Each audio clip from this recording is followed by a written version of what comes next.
ये सौरभ करके है, प्रश्न है इनका। राधा वल्लभ श्री हरिवंश इन्होंने किया है और अपनी भावना प्रकट किया है। आपको भी राधा वल्लभ श्री हरिवंश। हम किसी को बार बार क्षमा कर रहे हो और वो बार बार वही गलती कर रहा है, ऐसे में हमें क्या करना चाहिए? इनका कहना है, इनका प्रश्न है कि हम बार बार किसी को क्षमा कर रहे हैं और वो बार बार वही गलती कर रहा है, तो ऐसे में हमें क्या करना चाहिए?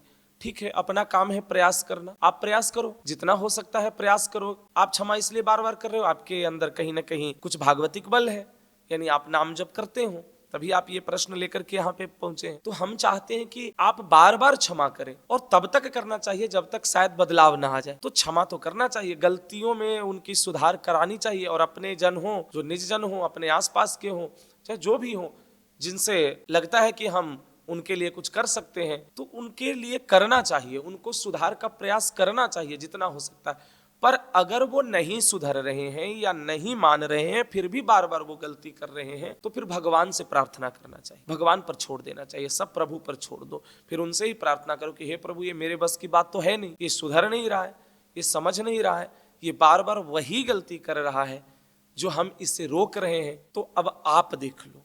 हे प्रभु, हमसे नहीं बन रहा है तो आप देख लो, और आप ही कृपा करो कि ये इसकी सद्बुद्धि हो, ये सही रास्ते पर आ जाए। तो इस प्रकार से, क्योंकि देखो, जब आप बार बार समझाने के बाद भी अगर वो नहीं मानेंगे, तो आपको प्रार्थना ही करना पड़ेगा भगवान से, क्योंकि प्रभु के सिवा फिर कोई नहीं है जो उनको सुधार दे, क्योंकि जब वो खुद सुधरना नहीं चाहते हो। रही बात, ये गलतियों के लिए है, जैसा कि हमने इसके पहले पूर्व के भी सत्संग में हमने कहा है, प्रश्न आया था कि वो हम किसी को कब तक क्षमा करें, जब तक हिंसा का इंतजार करें। नहीं, मेरा ये कहना है, अगर ये वृत्ति अगर हिंसा में परिवर्तित होता है, कोई बड़े उदंडता में परिवर्तित होता है, तो वहां पे फिर क्षमा नहीं, फिर वहां शासन की जरूरत है। क्षमा की जरूरत तब तक है जब गलतियां हो रही हो, छोटी गलतियां हो रही हो, छोटी मोटी गलती हो रहा हो, कोई ऐसी आदतन वो लाचार है, वो तो ठीक है।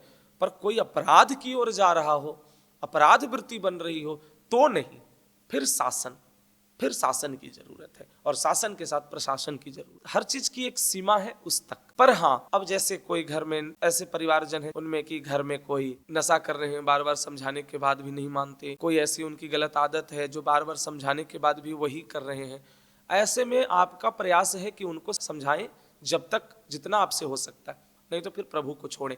दूसरा, एक और तरीका है कि उनको थोड़े नाम जप वगैरह के लिए लगाएं, हालांकि वो नहीं लगेंगे तो भी प्रयास करना चाहिए, और उससे भी नहीं हो तो आपको स्वयं इतना भजन करना चाहिए, इतना नाम जप करके, कि उसमें से कुछ नाम जप प्रभु को समर्पित करके उनके लिए देना चाहिए, कि ताकि इनकी सद्बुद्धि आए। तो जो कुछ उनके अंदर जो वृत्तियां हैं पाप की, वो नष्ट होगा, तो थोड़ा सात्विक प्रवृत्ति आएगा, सतोगुण आएगा।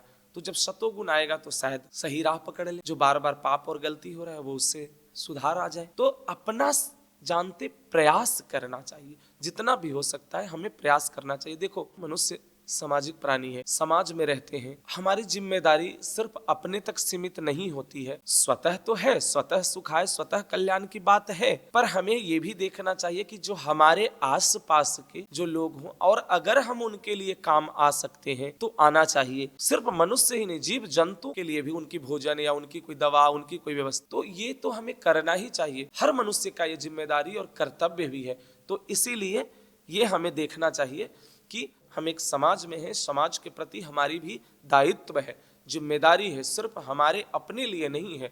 तो इसीलिए जितना हो सकता है आपको प्रयास करना चाहिए, और सौरभ से भी हम कहेंगे कि आप जितना प्रयास करना है करो, और जब नहीं हो तो प्रभु पर छोड़ दो, सब प्रभु पर। ये प्रश्न आज भी आए हैं, और भी कई माताएं की भी प्रश्न है कि वो अपने पति को समझाती हैं पर नहीं समझ रहे हैं, वो बार बार वही गलती दोहराते रहते हैं, तो ऐसे में क्या करें, और नाम जप भी नहीं करते, तो क्या अपना नाम जप, तो इसीलिए हमने पहले ही कह दिया कि ये नाम जप जरूर उनको देना चाहिए, समर्पित करना चाहिए ठाकुर जी को, और उनको देना चाहिए संकल्प करके, कि ताकि उनकी बुद्धि शुद्ध हो, और प्रयास भी करना चाहिए। देखो, प्रेम से ही बात बनेगी, झगड़े से तो बनेगी नहीं, तो प्रेम से ही आपको इसको करना पड़ेगा, और प्रेम में बहुत ताकत है, बहुत शक्ति है। तो थोड़ा प्रेम से काम लेना चाहिए, और जो न अपने पास बने तो फिर अपने भावे जो बने, भलो बुरो संसार।